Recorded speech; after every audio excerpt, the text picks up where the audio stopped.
20 years of federal oversight is about to be sharply reduced. It all stemmed from a scandal involving a group of rogue officers. Now, they were known as the Riders. The four were fired in 2002 after a class action civil rights lawsuit claimed they beat and planted evidence against black men. The department agreed to 52 reforms to settle the lawsuit. Just one remains outstanding, and that's what the Federal Monitor will focus on from here on out. Why the Riders matter? The Oakland Riders scandal stands as one of the most notorious cases of police misconduct in modern American history. It is a story of systemic failure inside the Oakland Police Department, OPD, of rogue officers who abused their power, and of a community that suffered for years before accountability was forced upon the city. More than 2 decades later, the scandal remains relevant because its consequences are still unfolding. Oakland's police department has spent over 20 years under federal oversight, a rare and striking example of how misconduct can fundamentally reshape an institution. At its core, the Riders case centered on a small group of officers who patrolled the streets of West Oakland in the late 1990s. Officers most prominently Frank Vasquez, Clarence Chuck Mabinag, Jude C. and Matthew Horning were accused of widespread civil rights violations. Allegations included beating suspects, planting drugs, fabricating police reports, conducting unlawful searches, and targeting residents in predominantly black and Latino neighborhoods. These officers came to be known as the Riders, a nickname that reflected their aggressive, cowboy-style approach to policing, while they were celebrated inside parts of the department for making arrests and being hard chargers. On the streets, they inspired fear and resentment. Their conduct would eventually lead to one of the largest civil rights settlements against the police department in U.S. history. The scandal broke publicly in 2000 when a rookie officer named Keith Batt reported what he had witnessed while working alongside the Riders. Batt's testimony to internal affairs investigators described an entrenched pattern of misconduct that, if true, revealed not isolated incidents, but a culture that tolerated and rewarded such behavior. His decision to come forward triggered a cascade of investigations, criminal charges, and lawsuits. In 2000, 4 officers were criminally charged.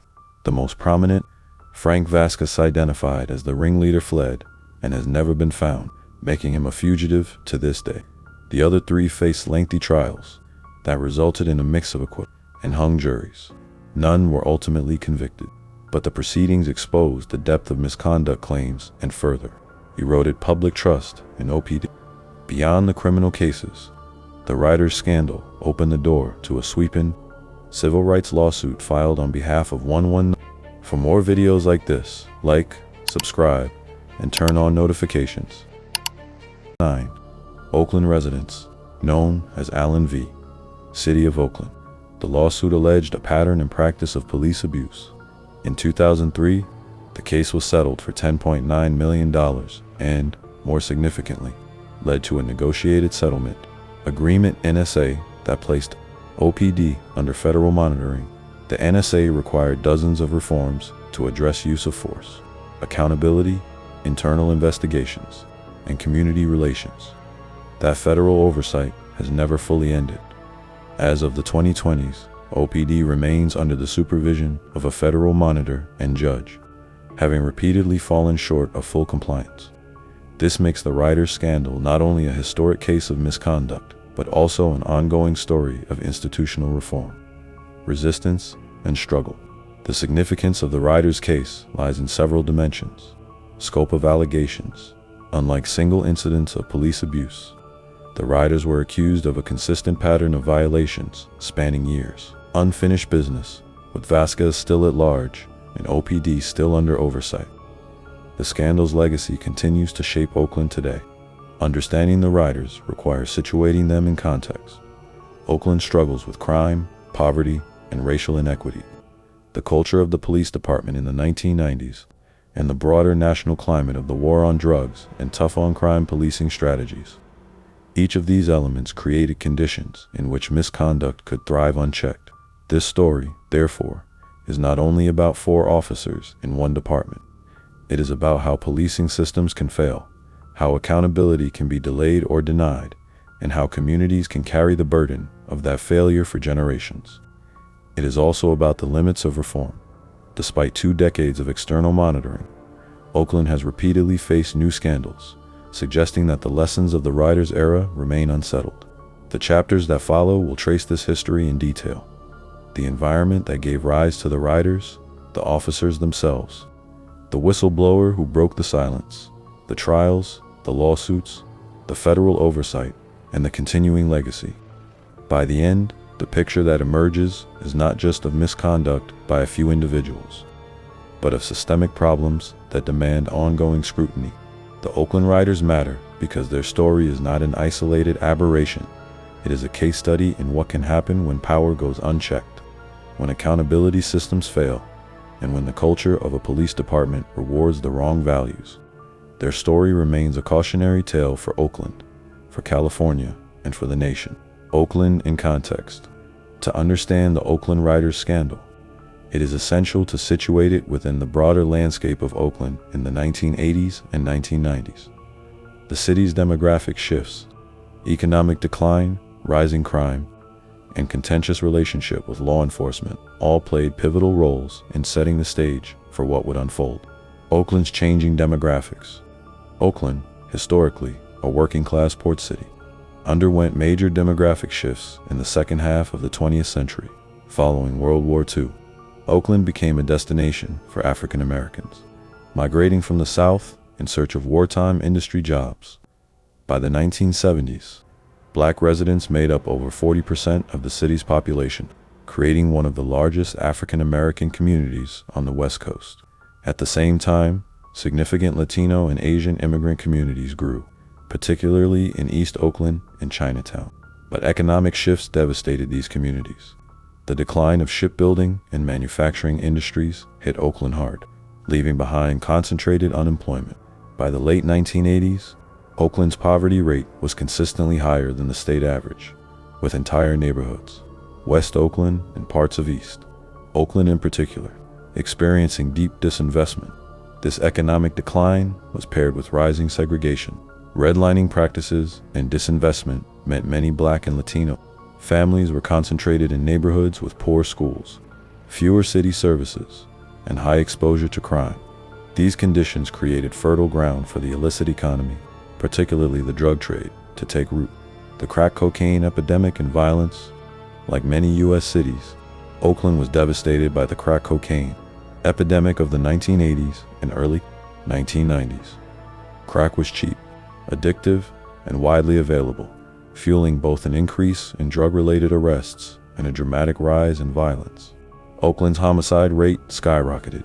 In 1992, the city recorded 175 murders, one of the highest per capita homicide rates in the nation. Gunfire was a constant presence in some neighborhoods. Drive-by shootings, turf wars between rival groups, and robberies related to the drug economy became common. The violence profoundly affected Oakland families. Children grew up learning to distinguish between the sounds of firecrackers and gunshots. The pressure on the Oakland Police Department to do something about the violence was immense, but the department's methods would often deepen, rather than alleviate, community distrust. Oakland Police Department's troubled history. Long before the Riders, OPD had a fraught relationship with Oakland's residents, particularly communities of color. 1960s, Oakland was home to the Black Panther Party, founded in part as a response to police brutality. Tensions between police and Black residents had been high for decades. Police shootings of unarmed Black men were a frequent spark for protests. 1980s, OPD developed a reputation for aggressive tactics, especially in West Oakland. Stop and frisk practices, mass drug sweeps, and paramilitary-style raids became common tools in the war on drugs. 1990s, civil rights lawsuits against OPD increased, many alleging excessive force, racial profiling, and false arrests. By the late 1990s, OPD's reputation in many neighborhoods was deeply damaged. A 1993 report from the Oakland Citizens Police Review Board CPRB noted community complaints of harassment and misconduct, particularly targeting young Black men, tough on crime, and political pressure. Nationally, The 1980s and 1990s were decades of tough on-crime policies. The federal government poured resources into local law enforcement under the banner of the war on drugs. Oakland was no exception. Local political leaders, under pressure from residents desperate for safety, pushed OPD to deliver results. Arrest numbers became a key metric of success. Officers were rewarded for getting guns and drugs off the streets, often with little scrutiny of how arrests were made.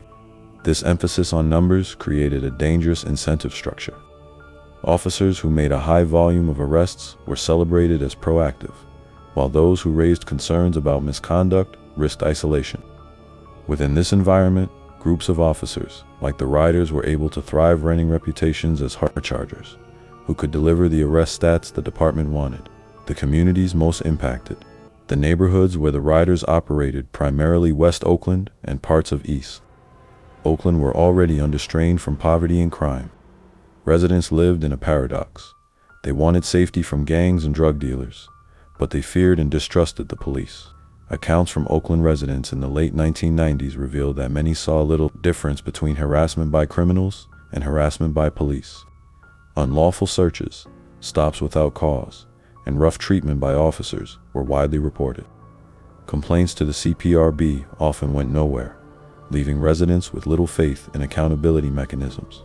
This environment, high crime, high poverty, and low trust in police, was the backdrop against which the Riders emerged. The stage is set. By the late 1990s, Oakland had all the conditions for a policing scandal. A city struggling with high crime and poverty. A police department under pressure to deliver arrests at all costs. A history of fraught police-community relations. Weak accountability structures, and a culture that rewarded aggressive officers. Into this context stepped the Riders, a group of officers whose conduct would soon push the boundaries of legality and ethics far beyond what Oakland had previously seen. The Oakland Police Department, like many big city forces, often operated as a world unto itself. Officers spoke of a distinct blue culture, where loyalty to fellow officers was paramount, and outsiders, including city officials, civilian oversight boards, and, above all, residents, were treated with suspicion. New recruits were quickly socialized into this culture. Stories from officers who entered the force in the 1980s and 1990s describe a quasi-military structure in which rookies were expected to follow the lead of veteran officers. Those who questioned tactics or reported misconduct risked being ostracized, a dynamic that would prove crucial in the Riders' case. Reputation for aggression. OPD's style of policing was long known for its aggressive approach. Critics often described the department as more paramilitary than community-oriented. In high-crime neighborhoods, particularly West Oakland, officers relied on stop-and-frisk tactics, frequent vehicle searches, and large-scale drug sweeps. This aggressive style was reinforced by the department's reward system. Officers who made high numbers of arrests or seized large quantities of drugs and weapons were praised as effective. Promotions and assignments to specialized units often depended on productivity as measured by arrests, not by community trust or By the 1990s, this culture had hardened into an accepted norm. The best officers were those who brought in the most arrests, regardless of how they achieved them. This created fertile ground for misconduct to be overlooked or rationalized if it produced results. Oversight and accountability failures. Accountability mechanisms in Oakland during this period were weak. The Oakland Citizens Police Review Board, CPRB, was established in 1980 to provide civilian oversight of complaints against the police. However, the board lacked real power. It could hear complaints and make recommendations, but it could not enforce discipline. Most internal investigations of misconduct were handled by OPD's Internal Affairs Division, which operated within the department. This structure created inherent conflicts of interest, as officers were effectively investigating their peers. Critics argued that internal affairs had neither the independence nor the willingness to root out systemic problems. By the mid-1990s, community groups had grown increasingly vocal about the ineffectiveness of oversight.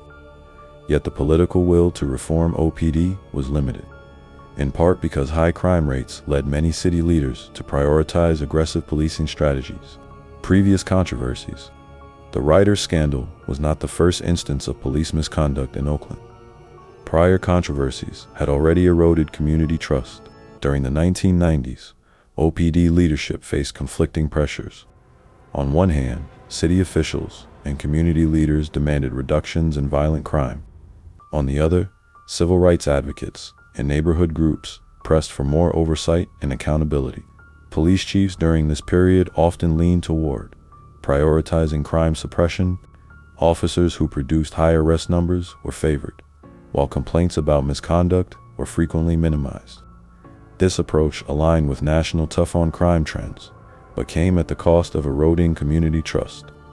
By the late 1990s, OPD was a department under intense pressure, both internally and externally. High crime rates demanded aggressive policing. Internal culture rewarded high arrest officers. Oversight mechanisms were weak. This environment created the conditions in which the Riders emerged, a group of officers who embodied OPD's most aggressive tendencies, pushed them beyond legal boundaries, and were shielded by a culture that prioritized loyalty and results over accountability. The formation of the Riders. The Riders were not an official unit within the Oakland Police Department. They were a group of officers who worked the overnight shift in West Oakland in the late 1990s and early 2000s. Their nickname reflected their reputation as aggressive, fast-moving, and willing to push the limits of policing. To the community, they became symbols of police abuse. To some inside the department, they were celebrated as hard-charging cops who got results. Key figures. 4 officers became central to the Riders' case. Frank Vasquez, widely identified as the leader of the group. A veteran officer, he was accused of directing and encouraging misconduct. Vasquez was charged in 2000 but fled and has never been located, making him a long-term fugitive. Clarence Chuck Mabanag, a respected officer within OPD, who was considered a mentor by younger recruits. He was later charged alongside Vasquez. Jude Siopno, known as another core member of the Riders. Like Mabanag, he was charged but never convicted. Matthew Horning, the youngest of the 4, he was also charged in the scandal and faced multiple trials. These men came to be known collectively as the Riders, though testimony later revealed that others in the department may have shared similar practices. How they operated. The Riders primarily patrolled West Oakland, one of the city's most economically disadvantaged and heavily policed areas. The neighborhood was marked by open-air drug markets, gang activity, and frequent violence. According to later testimony and lawsuits, the Riders employed tactics that crossed constitutional lines. Excessive force beating suspects during arrests. Evidence planting, carrying small quantities of drugs to plant on suspects in order to justify arrests. False reporting, filing police reports that did not match events. Targeting, focusing disproportionately on young, Black, and Latino men. While these allegations came to light later, the group's reputation inside OPD during the 1990s was that of officers who could clean up the streets quickly. Their high arrest numbers shielded them from scrutiny. The rookie, Keith Batt. The Riders' downfall began when a rookie officer was assigned to work with them. Keith Batt, fresh out of the police academy in 2000, was paired with the group for field training. Batt quickly became alarmed by what he witnessed. According to his later testimony, he saw suspects beaten, drugs planted, and reports falsified. He described being pressured to go along with these practices as part of his training. When he refused, he was harassed and ostracized. Instead of staying silent, Batt resigned after just 10 days on the job and went directly to internal affairs with his concerns. His testimony became the cornerstone of the investigation into the Riders. Departmental protection. One of the central questions about the Riders is how they were able to operate for so long without intervention. Part of the answer lies in OPD's culture. Arrest numbers were a key metric of success, and the Riders delivered. Supervisors reportedly praised them for their productivity. Complaints from residents often went nowhere, dismissed as attempts by criminals to discredit the police. The lack of effective civilian oversight also meant allegations rarely translated into accountability. This protective environment allowed the Riders to develop a reputation as both feared and admired. They embodied OPD's most aggressive style of policing, what some described as a cowboy mentality. Community perception. On the streets of West Oakland, however, the riders inspired anger and fear. Residents spoke of routine harassment, of being stopped without cause, of drugs mysteriously appearing during searches. Civil rights lawyers later documented dozens of stories that followed the same pattern. Individuals arrested on drug charges that they insisted were fabricated. For many in these neighborhoods, the riders were not an exception, but the most extreme version of what they had long experienced with OPD. Their actions deepened the mistrust between residents and police that had been building for decades. Why the riders? The nickname Riders captured both their self-image and their reputation. They were seen as rough, aggressive, and willing to bend or break rules to achieve results. The name itself was not officially sanctioned, but became widely known after the scandal broke. The perfect storm. The Riders represented a convergence of the factors described in earlier chapters. A department culture that rewarded arrest numbers, weak accountability mechanisms, community distrust that made it easy to dismiss complaints, a code of silence that discouraged officers from speaking out. It was only the extraordinary decision of a brand new officer, Keith Batu, break that silence that brought the Riders' actions into public view. Patterns of misconduct. The Riders scandal was not about a single incident. It was about a pattern of behavior that, according to lawsuits and testimony, was systematic, repeated, and targeted. When rookie officer Keith Bat came forward in 2000, he described practices that were not aberrations but routine. The subsequent lawsuits collected stories from more than 100 residents, each echoing the same themes: brutality, false arrests, planted evidence, and fabricated reports, excessive force. Many of the allegations centered on physical abuse during arrests. Victims testified that they were punched, kicked, or slammed against walls and sidewalks, often after they had already been subdued. One West Oakland resident testified that officers beat him so severely during an arrest that he required hospitalization. Others described being handcuffed and then struck, a violation of OPD policy and constitutional standards. Excessive force complaints against OPD were not new. But in the case of the Riders, the consistency of accounts suggested a pattern rather than isolated misconduct. Planting of drugs. Perhaps the most explosive allegation was that Riders officers planted drugs on individuals to justify arrests. According to Keith Bat's testimony, he witnessed Riders carrying small bundles of cocaine and marijuana specifically for this purpose. Multiple plaintiffs in Allen v. Oakland claimed they were arrested for drug possession, even though they had none on them at the time of arrest. This practice served two purposes. One, it gave officers a legal pretext for arresting individuals they considered suspicious. Two, it boosted their arrest numbers, which translated into praise within the department. These allegations, if true, represented not only misconduct, but felony crimes by officers themselves. False police reports. Alongside drug planting came fabricated reports. Victims alleged that official police reports often bore little resemblance to what actually happened. In some cases, reports claimed drugs were recovered that the arrestee insisted never existed. In others, reports omitted or misrepresented the use of force. Witnesses claimed that narratives were crafted to make arrests appear justified, regardless of actual events. This practice made it extraordinarily difficult for victims to fight charges. Courts generally give police reports a presumption of credibility, meaning defendants often faced uphill battles proving their innocence, targeting young men of color. The overwhelming majority of those arrested by the Riders were Black and Latino men in West Oakland. Civil rights attorneys argued that this pattern revealed racial profiling at its most blatant. Residents reported being stopped repeatedly for fitting a description, searched without cause, and harassed for simply being present in certain neighborhoods. Plaintiffs in the civil case argued that the Riders treated these communities as if they had no constitutional protections at all. Intimidation and retaliation. Some residents alleged that Riders officers engaged in retaliation against individuals who complained or resisted. One man claimed that after filing a complaint, he was stopped multiple times in the following weeks by the same officers. Others alleged verbal threats, suggesting that those who challenged the Riders would face consequences. This created a climate of fear in which many victims chose not to file complaints at all, convinced it would only make things worse. Documented complaints and patterns. While individual allegations could sometimes be dismissed as one person's word against the police, the sheer volume of complaints and the consistency of the stories gave weight to the claims. By the time the civil lawsuit was filed, 119 residents had joined as plaintiffs. Their allegations formed a mosaic of misconduct, each story reinforcing the others. Civil rights attorneys described it as a pattern and practice of constitutional violations, not isolated bad acts. The role of internal affairs. Internal affairs within OPD had received complaints about some of the riders before 2000.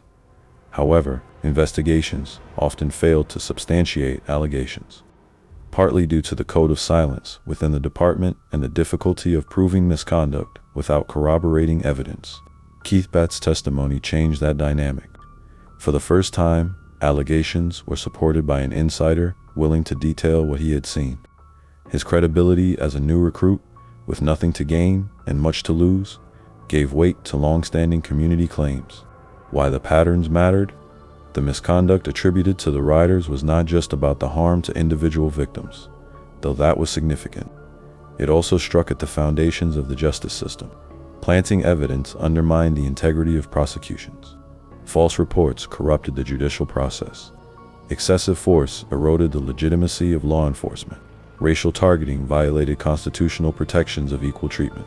The riders' case thus became more than a scandal about a few bad cops. It was a case study in how systemic failure's culture, oversight, accountability, could allow misconduct to become routine, from allegations to action. The consistency of these patterns, combined with Keith Batt's testimony, forced OPD leadership to act. In September 2000, the department launched an internal affairs investigation that quickly escalated. Within weeks, the 4 riders' officers were placed under scrutiny, and criminal charges soon followed. But the patterns revealed by the riders' case would resonate far beyond the courtroom. They became the foundation of the civil lawsuit, the federal oversight agreement, and 2 decades of attempted reform in Oakland. The policing culture often expects new officers to defer to veterans. Batt faced the same pressures, but according to his account, he refused to certify reports he believed were false and balked at tactics he believed violated policy and law. Less than 2 weeks after starting field training, he resigned from OPD and reported his concerns to Internal Affairs.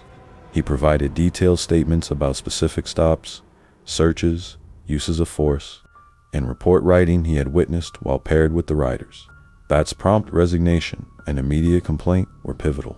Until then, many community allegations about misconduct in West Oakland met institutional skepticism. Batt was an insider, trained to the same standards as his field training officers, and he placed his career at risk by coming forward. His decision effectively pierced the department's informal "don't tell" norm and gave investigators a roadmap: dates, locations, arrestee names, and report numbers to audit, turning allegations into cases. Following Batt's report, Internal Affairs and criminal investigators began cross-checking arrest reports, use of force entries, and drug evidence logs linked to the officers he identified. Investigators interviewed arrestees whose cases matched Batt's timeline and reviewed paperwork for discrepancies such as identical phrasing across unrelated reports, mismatched times, or evidence chains that raised questions. Batt sat for multiple interviews, answered questions under oath, and, over time, repeated his account in criminal proceedings and civil depositions, retaliation, risk, and witness handling. As a probationary ex-officer accusing veterans, Batt faced obvious risks: professional isolation in Bay Area law enforcement, public cross-examination by defense counsel, and reputational attacks on credibility and motive. Standard witness protection measures in such cases are limited. His name became public in court filings, and his testimony was central enough that defense teams prepared extensive impeachment material. Despite this, Batt remained consistent on the core allegations, that what he observed was not an isolated lapse, but a pattern. In the courtroom, when criminal charges were filed in 2000 against 3 riders officers, with a 4th, Frank Vasquez, charged but absent, Batt became the prosecution's key witness. Trials in 2000 to 2003 featured long stretches of testimony, about patrol routines, field training expectations, OPD report writing protocols, and specific incidents he said he observed. The defense attacked his interpretations, argued that force and searches occurred within rapidly evolving, high-crime conditions, and emphasized that officers must make split-second judgments. Jurors ultimately acquitted on some counts and hung on others, producing mistrials rather than across-the-board convictions. Nevertheless, Batt's testimony established a factual spine for the broader misconduct narrative and helped validate years of community complaints, civil litigation, and institutional fallout. Parallel to the criminal cases, plaintiffs in the civil class action, Allen v. City of Oakland, relied on Batt's account to frame a pattern and practice theory that misconduct was not merely individual but facilitated by supervisory tolerance, productivity metrics keyed to arrest counts, and weak internal review. Batt's cooperation helped bridge the gap between resident stories and departmental paper trails. The case settled in 2003 with a multi-million-dollar payout and, crucially, a negotiated settlement agreement placing OPD under federal monitoring and mandating sweeping reforms in use of force, internal investigations, early intervention systems, stop documentation, and supervision. Why Batt's role was decisive. Corroboration from inside, community allegations alone often fail to overcome institutional doubt. Batt's insider account provided investigative leads and credibility. Procedural clarity. As a recent Academy graduate, Batt could contrast taught policy, probable cause, force reporting, evidence handling with what he said he observed, helping judges and jurors understand where lines were crossed. Catalyst for oversight. His testimony accelerated both criminal filings and civil discovery, which, in turn, precipitated federal oversight still shaping OPD decades later. Limits of one whistleblower. Batt's courage did not guarantee criminal convictions. The mixed verdicts and hung counts underscored how difficult it is to secure jury unanimity in cases that turn on credibility contests, street-level ambiguity, and the deference the legal system often affords officers' judgments. Yet the absence of convictions did not erase the institutional consequences. The city accepted reforms and monitoring, and the Riders became a permanent reference point in debates over OPD accountability. Legacy. In the history of the Riders scandal, Keith Batt is the hinge. The moment the narrative shifts from community allegation to internally sourced, documentable claims. Without his resignation and report, it is unlikely the misconduct pattern would have been exposed as quickly or as comprehensively, nor that Oakland's police reforms would have been forced under a federal court's supervision for so long. Internal affairs and the criminal investigation. After rookie officer Keith Batt filed his complaint in 2000, the Oakland Police Department's Internal Affairs Division, IAD, launched a full investigation into the officers he had identified. His resignation after only a few weeks on the job, coupled with his detailed allegations, gave the case urgency. This was not merely a civilian complaint, it was an insider account, and it pointed to potential systemic corruption, launching the Internal Affairs probe. The investigation began with a review of Batt's statements, which included dates, names of arrestees, and descriptions of incidents he had personally observed. IAD investigators compared those allegations against arrest reports and incident logs authored by the Riders, chain of custody records for narcotics evidence, booking forms and detention records from West Oakland, use of force reports filed in the same time frame. IAD also sought out arrestees who were named in reports or who matched the incidents Batt described. Many gave accounts consistent with his allegations, claiming that drugs had been planted, that they were beaten after being restrained, or that officers falsified arrest narratives. Patterns emerged. As the cross-checking continued, investigators began to see recurring irregularities, nearly identical language across unrelated arrest reports, suggesting a template or fabrication. Discrepancies in times reports, placing suspects at locations that did not match the dispatch logs. Unexplained evidence handling drug quantities booked did not match field descriptions, or items appeared without a clear seizure context. Force used without documentation or described injuries that were not noted in official reports. This pattern elevated the case from a single complaint to a potential criminal conspiracy within OPD involving the district attorney. Once IAD believed it had corroboration, the Alameda County District Attorney's Office was brought in. Prosecutors reviewed the evidence and determined that the conduct described if proven constituted felonies, including assault under color of authority, falsifying police reports, conspiracy to obstruct justice, false imprisonment. On September 27, 2003, Officers Clarence, Chuck Mabanag, Jude Siapno, and Matthew Horning were arrested and charged. The fourth alleged member, Frank Vasquez, was charged in absentia, but had fled and was never located, building the criminal case. Prosecutors faced a dual challenge, proving misconduct in specific cases beyond a reasonable doubt, and overcoming the institutional presumption that sworn officers act lawfully. Their strategy relied on three pillars. 1. Keith Batt's testimony as the whistleblower. He could explain exactly what rookies are taught and contrast that with what he observed. 2. Civilian witnesses, arrestees, and community members testified about their encounters, injuries, and planted evidence. 3. Documentary inconsistencies, arrest reports, dispatch records, and property logs were compared to show contradictions. Defense strategy. Defense attorneys countered with a narrative of hard policing in a hard neighborhood. West Oakland at the time had one of the highest violent crime rates in California, and the Riders were portrayed as aggressive but effective officers operating under dangerous conditions. Pre-trial public reaction. News of the arrests sparked intense debate in Oakland. Civil rights advocates pointed to the case as validation of long-voiced community complaints about OPD misconduct. Some officers, meanwhile, felt betrayed, arguing that the Riders were being scapegoated for doing the dirty work of policing high-crime areas. The case became a flashpoint in Oakland's relationship with law enforcement for residents. It represented long-awaited acknowledgement.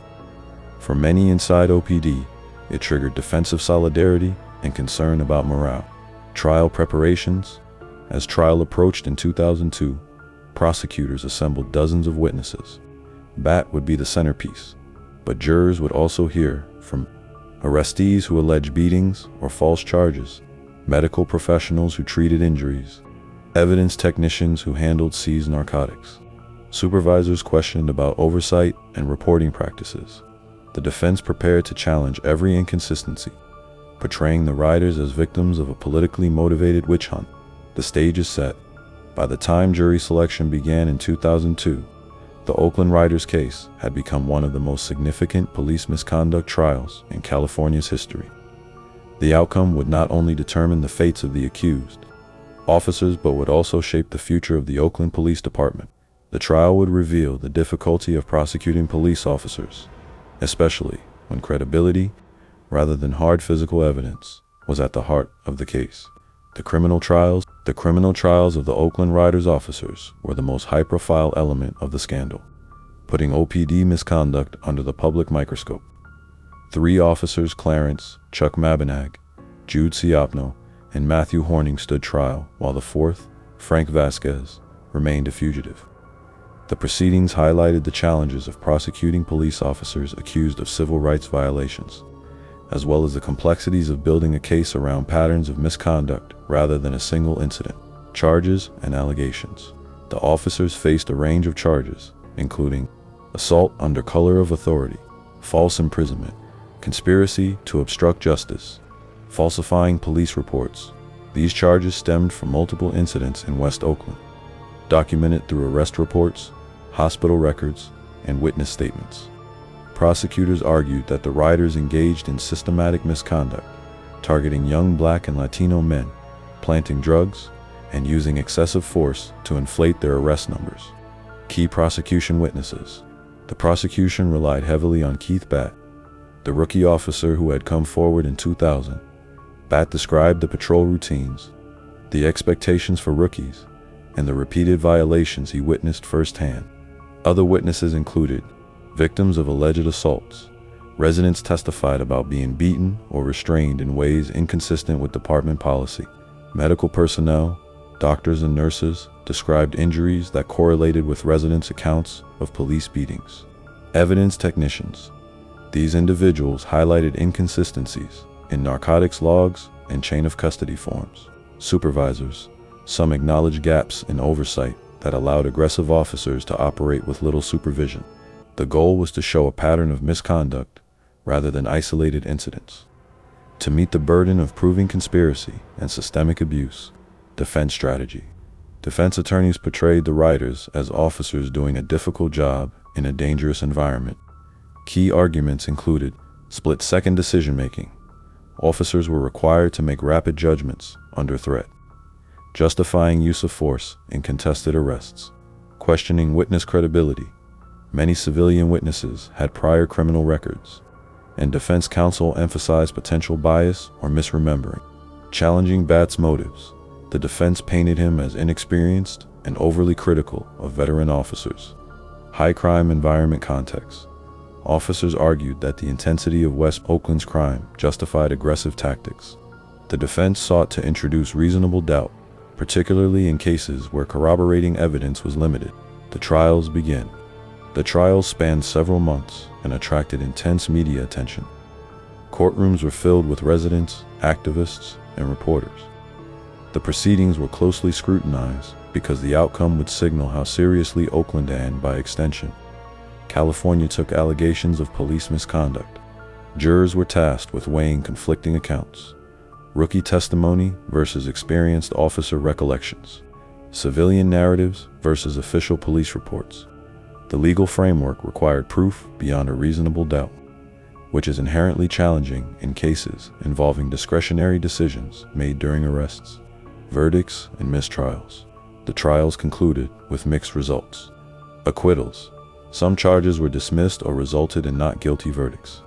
The jury found insufficient evidence to convict officers on certain counts, particularly where credibility or documentation was contested. Hung juries. Other charges could not reach unanimity, resulting in mistrials. No officer was convicted of criminal misconduct, a result that sparked frustration among residents and civil rights advocates.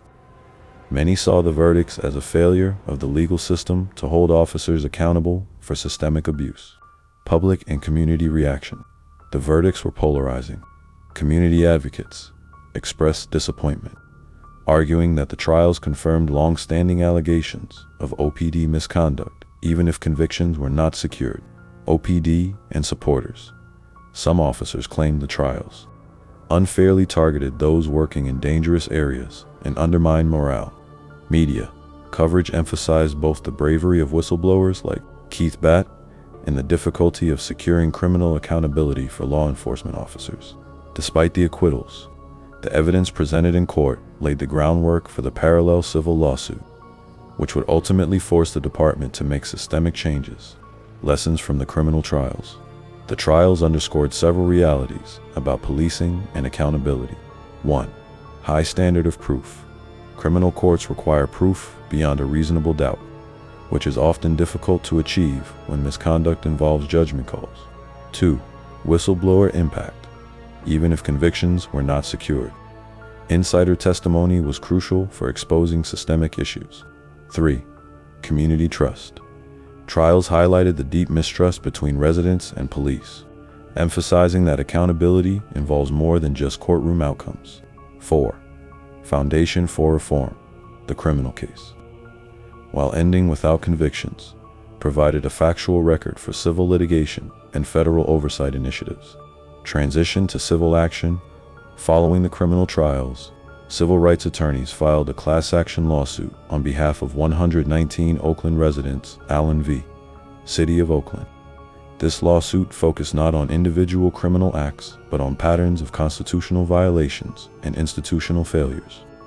The civil case eventually resulted in a $10.9 million settlement and a negotiated settlement agreement, NSA, that mandated sweeping reforms under federal supervision. The criminal trials, therefore, were only one chapter in the Riders' story, but they documented misconduct, brought national attention to the scandal, and set the stage for long-term police reform. Civil lawsuits and federal oversight. After the mixed outcomes of the criminal trials, attention shifted to civil litigation, which provided a mechanism for accountability and reform even when criminal convictions were were not secured. The civil case, Allen v. City of Oakland, became the centerpiece of efforts to hold the city and the Oakland Police Department, OPD, responsible for the riders' misconduct, filing the civil lawsuit. In 2001, a coalition of civil rights attorneys filed a class action lawsuit on behalf of 119 Oakland residents who claimed they had been victims of the riders. The suit alleged excessive force during arrests, planting of drugs to justify arrests, false reporting and falsification of records, targeting of young Black and Latino men, institutional failures within OPD that allowed such conduct to persist.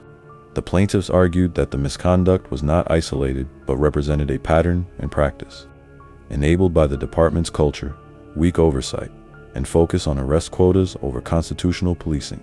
Legal strategy. The civil lawsuit differed from the criminal trials in key ways. 1. Lower burden of proof.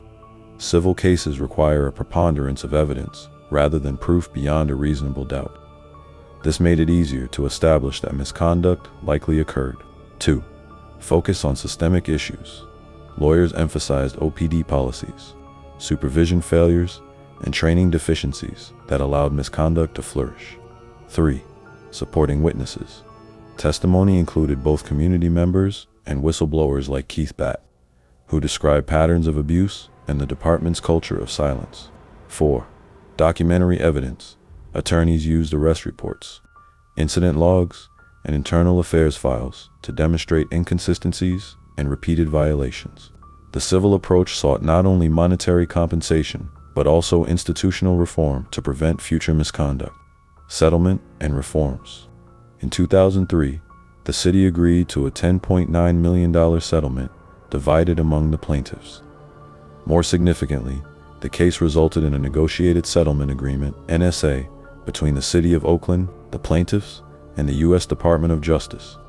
Key provisions of the NSA included use of force policies. OPD was required to revise policies governing when and how officers could use force, including reporting and documentation requirements. Internal affairs reforms. Investigations of misconduct were to be conducted more thoroughly, with protections for whistleblowers and improved follow-up on complaints. Early intervention systems.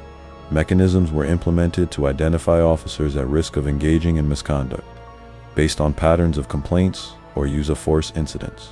Supervision and accountability. Sergeants and lieutenants were required to actively monitor officer behavior, with explicit guidance on intervening in abusive situations. Community oversight. The NSA expanded civilian input in reporting, seeking to rebuild trust between OPD and Oakland residents. The NSA effectively placed OPD under federal monitoring, a status that persisted for more than a decade and reshaped policing in Oakland. Impact on OPD culture. The civil lawsuit and settlement forced OPD to confront institutional weaknesses exposed by the Riders scandal. 1. Accountability. Officers could no longer rely solely on internal camaraderie to shield misconduct. 2. Training emphasis. Probationary officers received clearer guidance on constitutional policing, reporting obligations, and use of force standards. 3. Community engagement. OPD increased efforts to work with neighborhoods historically impacted by heavy-handed policing. 4. Data-driven oversight. Arrests, complaints, and force incidents were now systematically tracked to detect potential abuse patterns early. While cultural change within a police department is slow, these reforms laid the foundation for long-term accountability in Oakland. Legacy of the civil action. The civil settlement had several lasting effects. Financial redress for hundreds of victims of misconduct. Federal oversight as a model for other departments with systemic issues. Precedent for whistleblower credibility. Keith Batt's actions became a case study in how insider testimony can catalyze reform. Institutional transparency. The NSA required OPD to provide public reporting on use of force incidents, complaints, and investigations, even though some criminal convictions were never achieved. The civil case ensured that structural reform became a permanent outcome of the Riders scandal. Aftermath and police reform. The Oakland Riders scandal had a lasting impact on the Oakland Police Department, OPD, the city, and policing practices nationwide. While the criminal trials resulted in acquittals or mistrials, the civil lawsuit and subsequent negotiated settlement agreement, NSA, brought systemic reforms and federal oversight that reshaped OPD for years to come. Federal oversight and monitoring. The NSA, signed in 2003, required OPD to operate under federal monitoring. A court-appointed independent monitor tracked compliance with reforms, including reporting and investigation of use-of-force incidents, early warning systems for officers exhibiting repeated complaints or concerning behavior, strengthened internal affairs investigations, supervision and accountability measures for sergeants and lieutenants, community engagement programs to rebuild trust. Monitoring reports revealed both progress and ongoing challenges. While OPD improved documentation and reporting practices, cultural change among officers was gradual. The emphasis on accountability was sometimes met with resistance, reflecting the enduring influence of the code of silence that had protected the riders. Cultural and organizational reforms. Reforms focused not only on procedures, but also on changing internal culture. Training. Officers received enhanced instruction on constitutional policing, ethical conduct, and proper use of force. Whistleblower protection.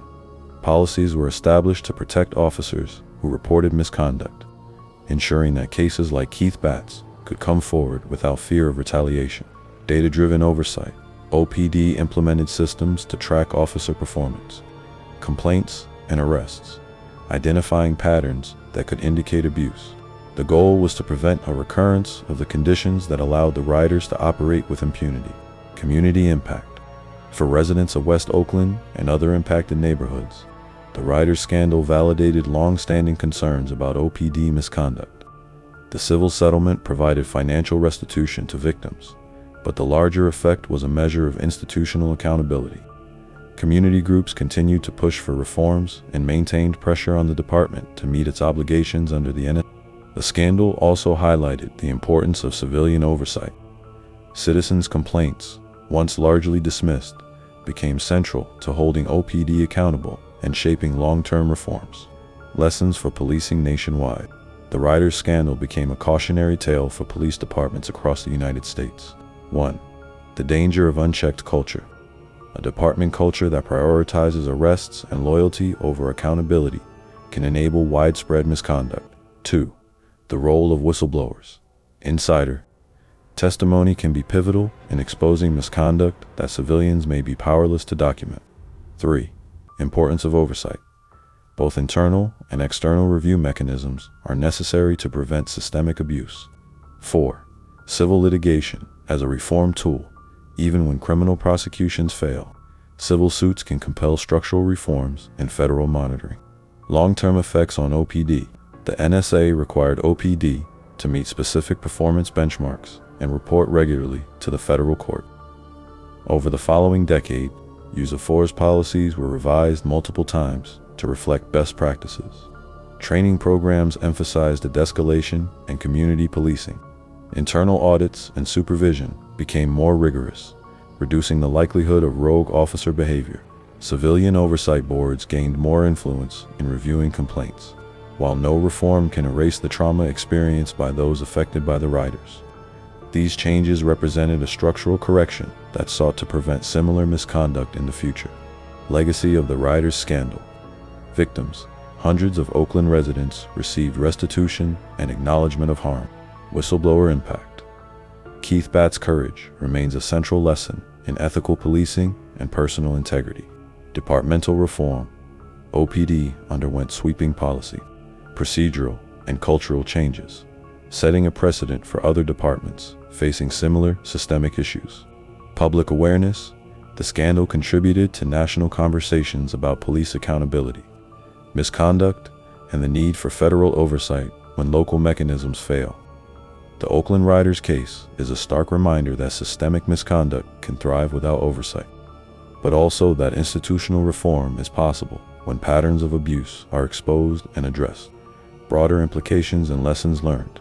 The Oakland Riders scandal, while a local incident, resonated far beyond the city's borders. It became a case study in systemic police misconduct, whistleblower impact, and the power of civil litigation to drive reform. This chapter examines broader lessons, national parallels, and the continuing relevance of the Riders case. National context: in the late 1990s and early 2000s, police misconduct cases were emerging across the United States. Departments in Los Angeles, New York, and other major cities faced allegations ranging from excessive force to racial profiling. What made the Oakland Riders case distinctive was the insider whistleblower, Keith Batt's testimony provided a rare window into routine misconduct from within a police department. Pattern and practice evidence, rather than focusing on isolated incidents. Both the criminal and civil cases documented systematic abuse. Federal oversight. The NSA became a model for how the Department of Justice could enforce reforms in municipalities with entrenched misconduct. The Riders case contributed to a growing national conversation about police accountability, community trust, and institutional reform. Whistleblowers in law enforcement. Keith Batt's decision to report what he witnessed highlights the critical role whistleblowers play in uncovering misconduct. Lessons include courage and risk. Whistleblowers often face retaliation, professional isolation, and reputational attacks. Credibility. The effectiveness of insider testimony depends on accuracy, detail, and corroboration. Impact on reform. Insider accounts can trigger criminal investigations, civil lawsuits, and structural reforms. The Riders case is frequently cited in law enforcement ethics, training as an example of how one individual's actions can expose systemic wrongdoing. Civil litigation as a reform tool. When criminal trials fail, civil suits can be effective in driving institutional accountability. Lower burden of proof allows victims to pursue claims even when criminal conviction is unlikely. Pattern and practice arguments can expose systemic issues rather than just individual misconduct. Structural remedies.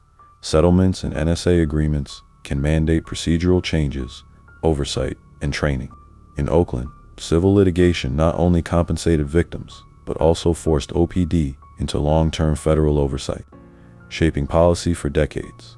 Systemic lessons for police departments. The Riders scandal underscores several enduring lessons for law enforcement agencies nationwide. 1. Culture matters. Departments that reward aggressive tactics over accountability, risk systemic misconduct. 2. Transparency and oversight. Internal affairs. Civilian review boards and independent monitoring are critical safeguards. 3. Early intervention systems. Tracking officer behavior, complaints, and performance can prevent patterns of abuse from escalating. 4. Training and supervision. Ongoing education on constitutional policing, de-escalation, and ethical standards is essential. Departments that ignore these lessons risk reputational damage, financial liability, and erosion of public trust, community relations, and trust.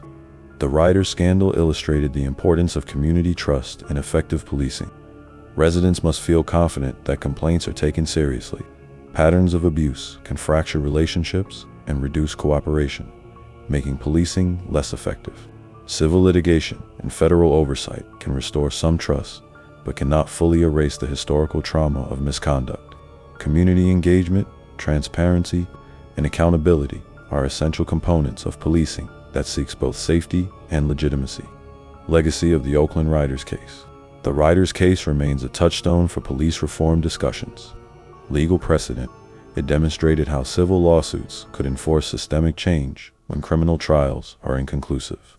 Ethical lessons, it underscores the importance of integrity and whistleblowing in policing.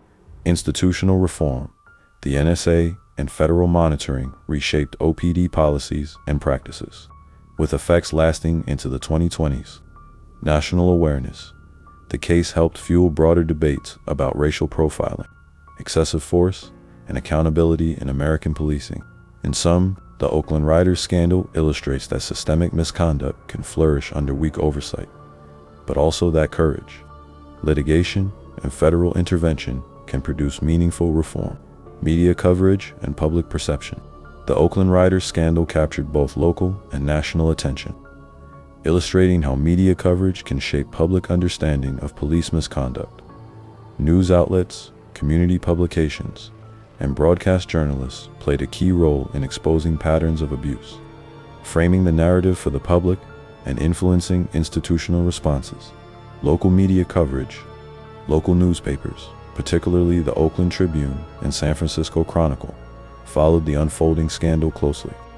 Reports highlighted allegations of brutality and drug planting, the role of Keith Batt as a whistleblower, arrests and criminal trials of the officers, civil lawsuits and eventual settlements. Local coverage often reflected the tension between residents' distrust of OPD and the department's efforts to maintain credibility.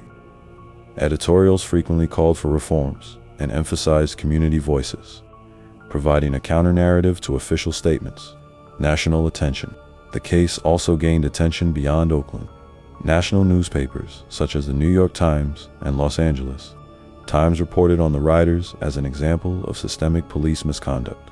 Coverage highlighted the rarity of whistleblowers coming forward within law enforcement. The case was cited in discussions of federal oversight and civil rights litigation against police departments. National attention helped pressure city officials to settle the civil case and implement structural reforms mandated under the Negotiated Settlement Agreement, NSA. Television and broadcast media. Television news played a significant role in humanizing the victims of misconduct and illustrating the broader implications of the scandal. Key elements included interviews with residents describing encounters with the Riders, footage from community protests demanding accountability, coverage of courtroom proceedings, highlighting the challenges of prosecuting officers. Broadcast media coverage helped shape public perception, emphasizing patterns of abuse rather than isolated incidents. This visibility contributed to pressure for reform and federal oversight. Public perception and community response. Community reactions were deeply shaped by media coverage. Validation for victims. Many residents felt that the media was finally taking their complaints seriously. Mistrust toward OPD, despite public statements of reform.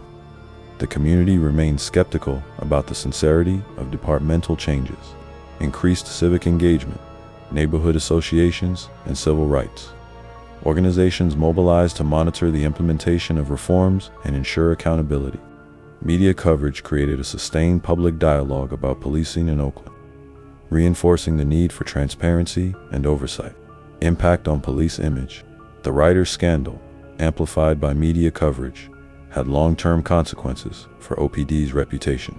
National scrutiny. Oakland became a case study in systemic misconduct. Recruitment and morale. Officers faced internal pressure and public criticism, affecting morale and recruitment. Policy scrutiny. City officials and the Department of Justice closely monitored policy reforms and compliance. The media's role in highlighting misconduct, supporting whistleblowers, and documenting community responses was integral to ensuring that the Riders scandal led to institutional reforms. Lessons from media coverage. The Riders case underscores several lessons regarding the media and public perception. 1.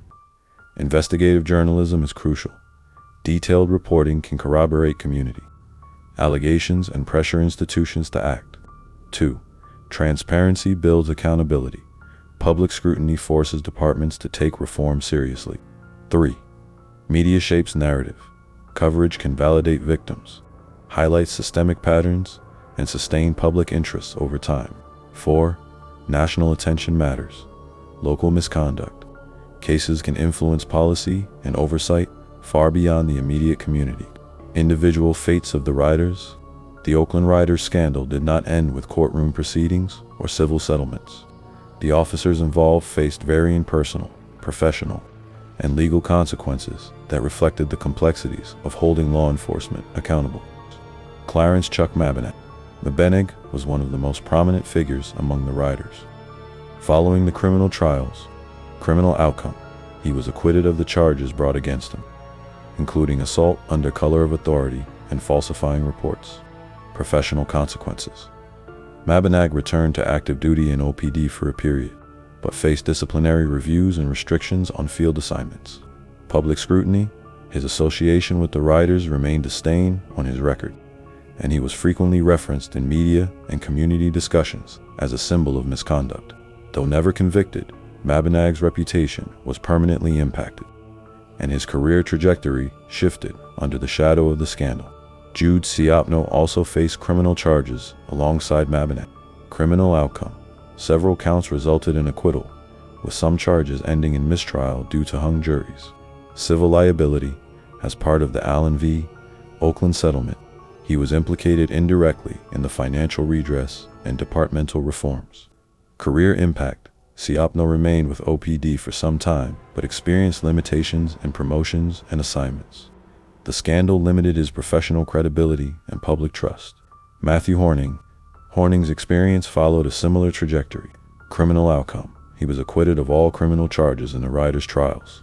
Civil consequences. The civil settlement and NSA reforms indirectly affected his status within the department, emphasizing oversight and reporting obligations. Career aftermath. Horning continued his employment in law enforcement, but did not regain the same level of authority or trust among the community. Frank Vasquez. Vasquez was the only Rider officer who evaded immediate legal consequences. Fugitive status. He fled prior to the criminal trials and was not apprehended, leaving his criminal case unresolved. Public perception. Vasquez became a symbol of the challenges of prosecuting officers when internal accountability fails. Legacy. His absence reinforced the narrative of impunity for some within the department, underscoring systemic vulnerabilities, common themes, and individual outcomes. While the officers avoided criminal convictions, the Riders scandal had enduring effects on each. 1. Professional limitations. Even acquitted officers faced oversight, reassignment, or restrictions within OPD. 2. Reputational damage. Association with the Riders permanently affected public perception and credibility. 3. Civil and institutional consequences. The federal settlement and NSA ensured that, regardless of individual outcomes, systemic reform would address the misconduct. 4. Cultural implications. Their cases highlighted how individual actions intersect with department culture and oversight deficiencies. Reflections on accountability. The mixed personal outcomes illustrate a broader lesson from the Riders scandal.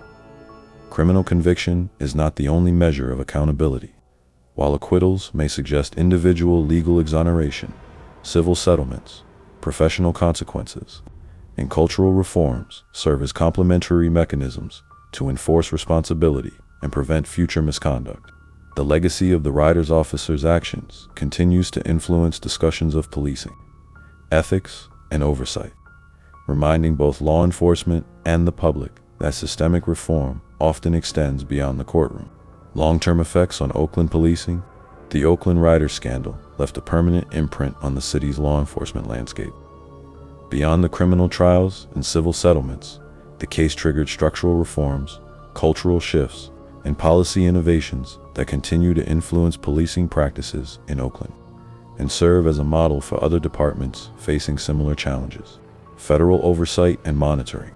The negotiated settlement agreement, NSA, placed OPD under federal monitoring, a status that persisted for more than a decade.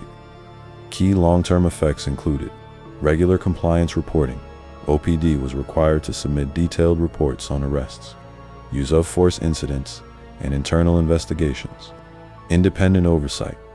Court-appointed monitors evaluated whether the department implemented NSA reforms effectively. Enforcement of accountability. Failure to comply could result in legal and financial consequences for the city. Federal oversight ensured that reforms were not merely symbolic, but actively enforced, creating lasting structural change. Policy and procedural changes. The Riders scandal prompted a complete review of OPD policies and procedures. 1. Use of force guidelines. Policies were clarified, emphasizing proportionality, de-escalation, and thorough documentation. 2. Reporting and documentation. Officers were required to accurately document every arrest, search, and use of force incident. 3. Internal affairs. Investigations of misconduct were strengthened, with increased protections for whistleblowers and systematic review processes. 4. Early intervention systems. Officers showing repeated complaints or concerning behavior were flagged for review and retraining. These reforms reduced the likelihood of rogue officer behavior and increased departmental transparency. Cultural shift within OP. Cultural change was slower but significant. Shift from code of silence The Riders scandal made it clear that unethical behavior could no longer be ignored.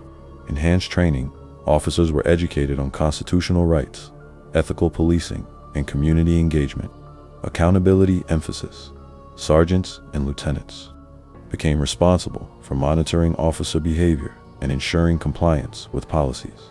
The scandal fostered an ongoing dialogue about ethics, professionalism, and community-oriented policing. Community relations.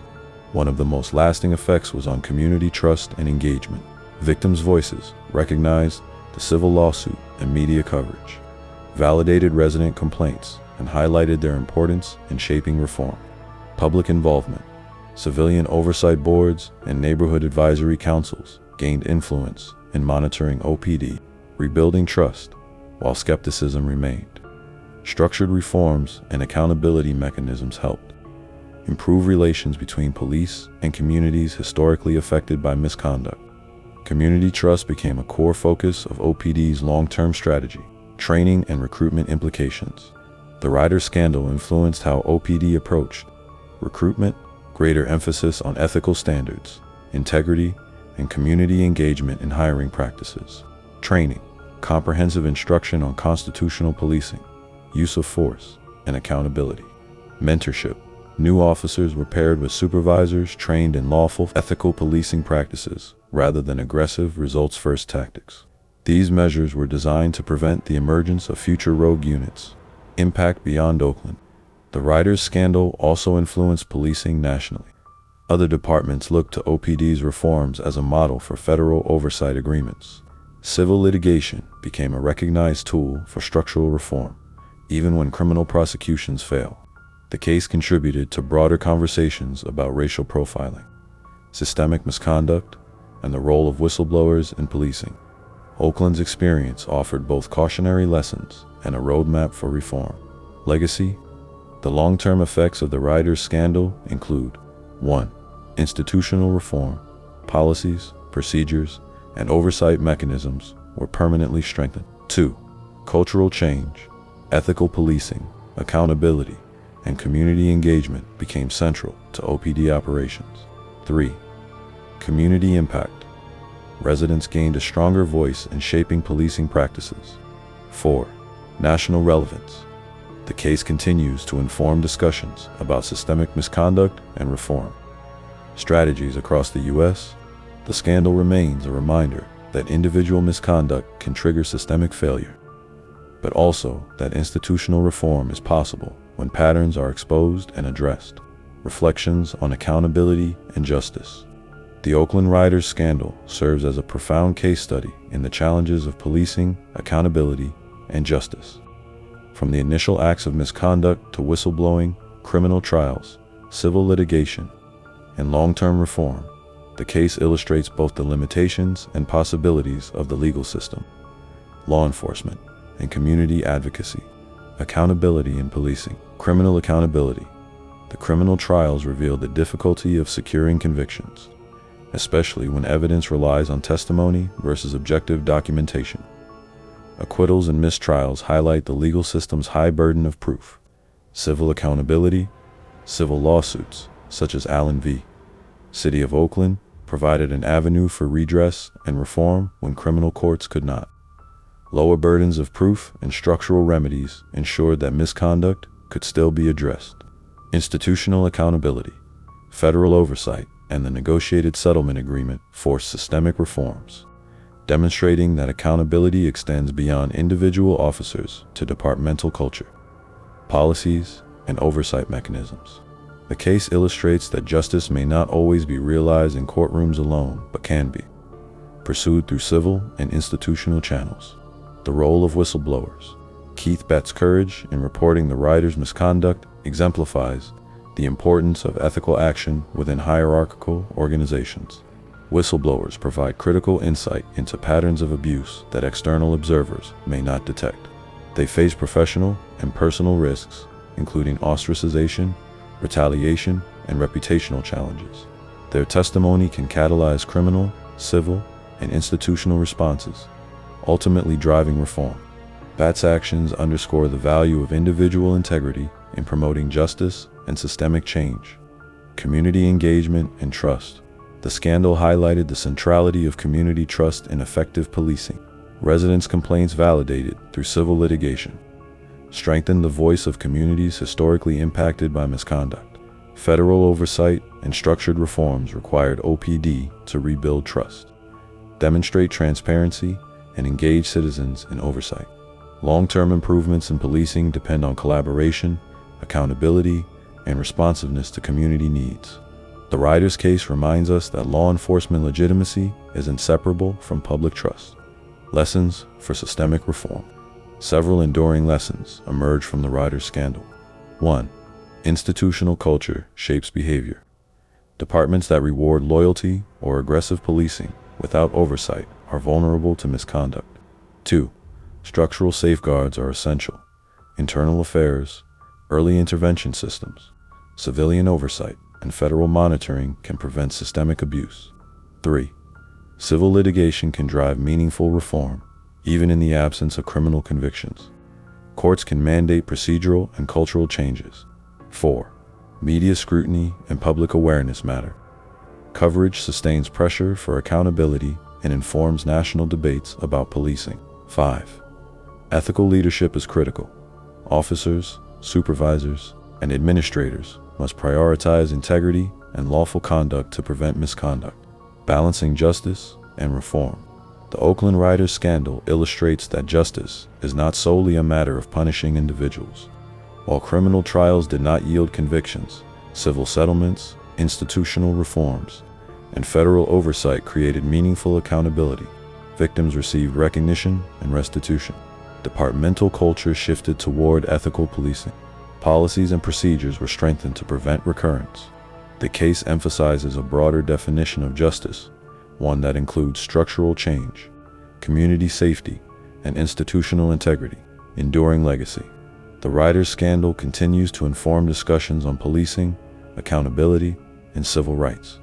Its legacy includes precedent for handling systemic misconduct, highlighting whistleblower importance, strengthening community oversight, influencing national conversations about policing ethics and reform. The story of the Oakland Riders is a cautionary tale, a legal and moral lesson, and a blueprint for reform. Misconduct can flourish without accountability, but persistent advocacy, litigation, and oversight can achieve lasting change.